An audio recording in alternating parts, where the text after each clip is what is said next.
And this brings us to Section 8.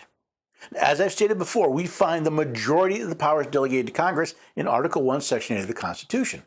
There are 18 clauses delegating powers solely to the Congress as a whole. This represents the vast majority of the powers delegated to the United States. Starting with Clause 1.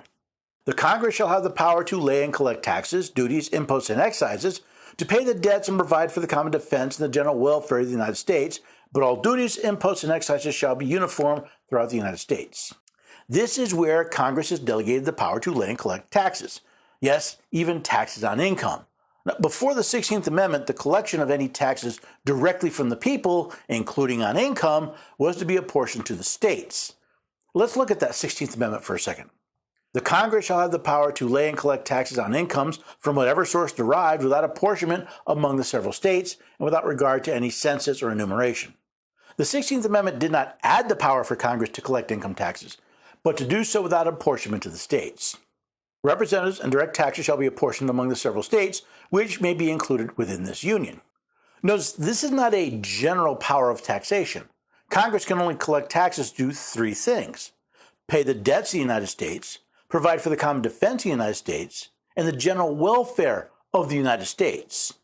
Now, paying the debts and the common defense of the United States seem pretty well understood.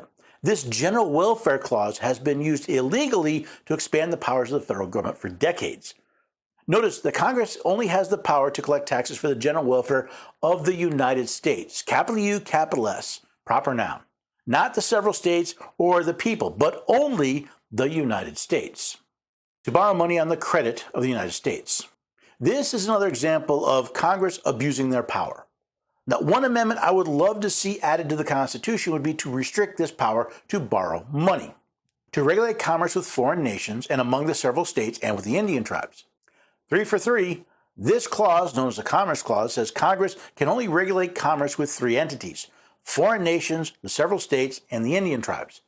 Not to regulate commerce in general or anything that might pass through interstate commerce, but only the actual commerce that travels between these states.